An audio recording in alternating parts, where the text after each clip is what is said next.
Bienvenidos a la explicación del laboratorio ácidos-bases, óxido-reducción. Para la parte de ácidos-bases trabajaremos con reactivos que son corrosivos, algunos de ellos son irritantes, otros peligrosos para el medio ambiente y otros inflamables, por lo que se deberán seguir las normas y procedimientos vistas en el laboratorio de seguridad. Además, durante todo el trabajo de laboratorio se deberá tener el guardapolvo puesto, los guantes descartables y las antiparras. Entre las actividades que realizaremos durante la parte de el laboratorio de ácido-base se encuentra como primer paso la preparación de soluciones acuosas de ácidos y bases fuertes y de ácidos y bases débiles. Posteriormente se medirá el pH de estas soluciones utilizando un pHímetro previamente calibrado y el pH experimental que se obtenga se va a registrar en el cuaderno de laboratorio. Por otro lado, realizaremos el cálculo del pH teórico de cada una de estas soluciones que preparamos en el paso 1 y haremos una comparación entre el valor del pH experimental obtenido para cada solución y el valor del pH teórico calculado. Responderemos también a la siguiente pregunta: ¿cuál de las soluciones acuosas de los electrolitos que preparamos en el primer paso y que estudiamos en el laboratorio está totalmente ionizada y cuál no? Y además se deberá justificar la respuesta dada. Entre otras de las actividades también se encuentra la escritura de las ecuaciones de ionización de cada uno de los electrolitos que preparamos en el paso 1. Para poder llevar a cabo todas estas actividades y además comprender el laboratorio, es necesario hacer un repaso de los conceptos relacionados con electrolitos fuertes y electrolitos débiles. Consideraremos electrolitos fuertes a aquellos ácidos y bases que en solución acuosa se encuentran totalmente disociados y consideraremos electrolitos débiles a aquellos ácidos y bases que en solución acuosa se disocian parcialmente. Es necesario repasar los conceptos de cálculos de pH, de concentración de iones hidrógeno, de concentración de iones oxidrilos y también el planteo de constantes de equilibrios de ácidos y bases débiles.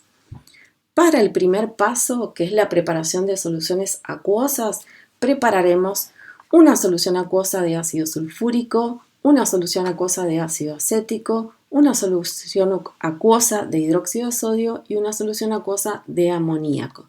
De cada una de estas soluciones prepararemos un volumen de 100 mililitros con una concentración 0,10 molar final. En cada uno de los casos vamos a partir siempre de una solución de molaridad 1 molar. Para poder preparar estas soluciones acuosas es necesario que primeramente realicemos un cálculo. ¿Qué vamos a calcular? Vamos a calcular el volumen que necesitamos medir de la solución 1 molar en cada caso para poder preparar cada una de las soluciones que describimos en el paso anterior. Una vez que realicemos ese cálculo, vamos a seleccionar la pipeta adecuada para medir ese volumen necesario y mediremos ese volumen utilizando además un elemento auxiliar que es la propipeta. Entonces mediremos el volumen calculado de la solución 1 molar utilizando la pipeta y la propipeta. Una vez que midamos ese volumen, lo vamos a descargar en un vaso de precipitado que tenga previamente un colchón de agua destilada. Una vez que realicemos esto, vamos a homogeneizar la solución y la vamos a trasvasar a un matraz aforado de 100 mililitros. Y vamos a enrasar a volumen final utilizando una piseta que contenga agua destilada. Enrasaremos con agua destilada hasta que se alinee o se iguale la parte cóncava del meñisco que forma el líquido con la marca del matraz aforado. Todo este procedimiento lo haremos, ¿sí?, en la campana extractora de gases. Entonces, una vez que hagamos esto, vamos a tapar el matraz y vamos a homogeneizar la solución. Una vez que tengamos preparada de esta manera cada una de estas soluciones, posteriormente vamos a medir el pH de cada una de esas soluciones. ¿Cómo vamos a hacer esto? vamos a buscar un vaso de precipitado de 100 mililitros y en ese vaso de precipitado vamos a colocar 50 mililitros de la solución a la cual le querramos medir el pH.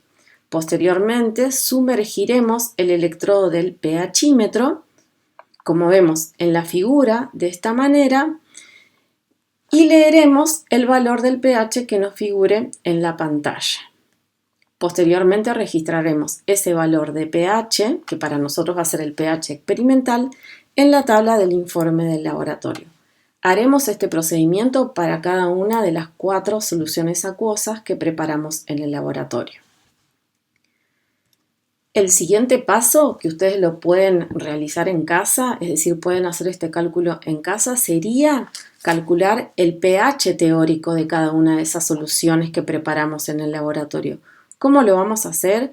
A través de esta expresión matemática, que nos define el pH como el logaritmo negativo de la concentración de iones hidrógenos en unidades, esta concentración siempre de mol por litro. ¿Cómo vamos a calcular esta concentración de hidrógenos para cada una de las soluciones que vamos a preparar en el laboratorio? De la siguiente manera. Lo primero que tenemos que hacer es preguntarnos si se trata de una solución que es un electrolito fuerte o si es una solución que es un electrolito débil. Una vez que tengamos definido eso, vamos a plantear la reacción de ionización de ese electrolito. Entonces, si es un electrolito fuerte, vamos a plantear una reacción de ionización completa. Y si es un electrolito débil, vamos a plantear una reacción de ionización incompleta.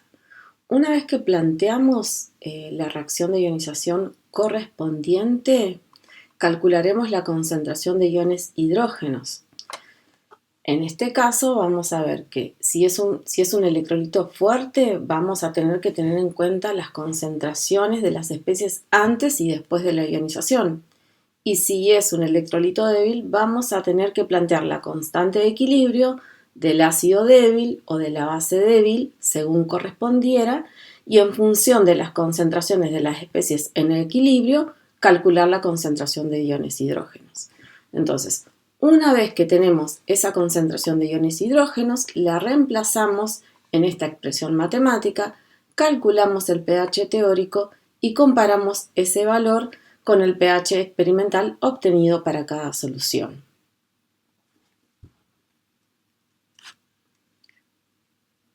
Por otro lado, para la parte de oxidación-reducción, trabajaremos también con reactivos que son tóxicos, algunos de ellos son peligrosos para el medio ambiente, irritantes, inflamables, comburentes, corrosivos y algunos otros nocivos.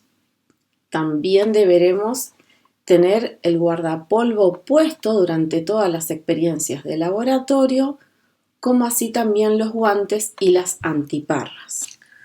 Un esquema general de las actividades que llevaremos a cabo en este laboratorio de oxidación-reducción se describe en esta serie de pasos. Lo primero que haremos es leer detenidamente el procedimiento experimental que llevaremos a cabo para poder realizar reacciones químicas en tubos de ensayo. Posteriormente plantearemos las reacciones químicas correspondientes a todos los ensayos que realicemos en el laboratorio. Como estamos en el laboratorio de oxidación-reducción, vamos a ver que todos los sistemas con que trabajemos van a ser sistemas redox. A continuación calcularemos la diferencia de potencial de la reacción total de cada uno de los ensayos e identificaremos el agente oxidante y el agente reductor. Para poder comprender las actividades de laboratorio es necesario que realicemos un repaso de los conceptos relacionados con las reacciones redox. Una reacción redox involucra un cambio en el número de oxidación de las especies que están reaccionando. Es decir, que una especie se va a reducir y otra especie se va a oxidar. Y los electrones van a ser transferidos de una especie a otra. La especie que gana electrones va a estar presente en la hemireacción de reducción que ocurre en el cátodo, y la especie que pierde electrones va a estar presente en la hemireacción de oxidación que ocurre en el ánodo. A la especie que suministra electrones se la denomina agente reductor y a la especie que remueve electrones se la denomina agente oxidante. ¿Cómo identificamos cuáles sistemas redox o qué reacciones redox son espontáneas a presión y temperatura constante? A través de la aplicación de un criterio termodinámico. Este criterio termodinámico implica el cálculo del cambio de energía de Gibbs, de la reacción total del sistema redox. Ese cambio de energía de Gibbs debe tener un valor menor a 0, es decir, que debe ser igual a un valor numérico negativo. Y se puede calcular a través de esta expresión matemática, que nos dice que el cambio de energía de Gibbs de una reacción total es igual al producto entre menos n, donde n es el coeficiente estequiométrico de los electrones transferidos en las dos hemireacciones, F es la constante de Faraday, que vale 96.500 Coulomb, y también involucra multiplicar estos dos parámetros por la diferencia de potencial de la reacción total. Para que se cumpla que este cambio de energía de Gibbs tiene un valor menor a 0, la diferencia de potencial de la reacción total va a tener que tener un valor mayor a 0, es decir, un valor positivo. Si se cumple esta condición de que la diferencia de potencial de la reacción total es positiva, es decir, tiene un valor mayor a 0, y el cambio de energía de Gibbs de la reacción es menor a 0, podemos decir que la reacción o el sistema redox es espontáneo a presión y temperatura constante. En el laboratorio calcularemos la diferencia de potencial de la reacción total para cada uno de los ensayos que realicemos. Con respecto al procedimiento que debemos llevar a cabo, es primeramente preparar 4 tubos de ensayos que estén perfectamente limpios. Se rotulan esos tubos de ensayos como 1, 2, 3 y 4. En el tubo de ensayos número 1 colocaremos 5 mililitros de sulfato de cúprico, 5% más en volumen, e introduciremos un clavo de hierro que esté perfectamente limpio. En el tubo número 2 vamos a colocar 5 mililitros de nitrato de plata 0,1 molar y un alambre de cobre también perfectamente limpio. En el tubo número 3 añadiremos permanganato de potasio 0,1 molar, un volumen de 2 mililitros y también añadiremos ácido sulfúrico 1 molar en un volumen de 2 mililitros. Agregaremos posteriormente sulfato ferroso 0,5 molar gota a gota. El sulfato ferroso lo añadiremos gota a gota hasta que observemos un cambio. En el tubo número 4 colocaremos 0,5 mililitros de dicromato de potasio 0,1 molar, posteriormente 0,5 mililitros de ácido sulfúrico 1 molar y añadiremos sulfato ferroso 0,5 molar gota a gota hasta que observemos un cambio. Como ustedes pueden observar en el tubo número 3 y en el tubo número 4, deberemos agregar ácido sulfúrico 1 molar. Este ácido es el medio en el que va a ser posible que ocurra la reacción. Por lo tanto, los potenciales de reducción estándar para estas reacciones los buscaremos en los diagramas de Latimer en medio ácido. Un ejemplo de cómo informar los resultados en el laboratorio. El tubo número 1 contiene sulfato cúprico y además un clavo de hierro. El sulfato cúprico va a estar representado por el ion cobre más 2 y el clavo de hierro va a estar representado por el hierro con estado de oxidación 0. Una vez que transcurre la reacción, nosotros vamos a observar si hay algún cambio de coloración en la solución que contiene el ion cúprico o si hay un cambio sobre la superficie del clavo de hierro. Después de observar ese cambio, deberemos decidir cuál de estas especies se reduce y cuál de estas especies se oxida. Como podemos observar, el clavo de hierro va a estar representado por hierro con estado de oxidación cero, es decir, que la única opción que tiene el hierro es oxidarse, y eso lo vamos a observar visualmente porque hay un cambio en el aspecto de la superficie del clavo de hierro. Si el hierro con estado de oxidación cero se oxida, el cobre con estado de oxidación más 2 se debe reducir.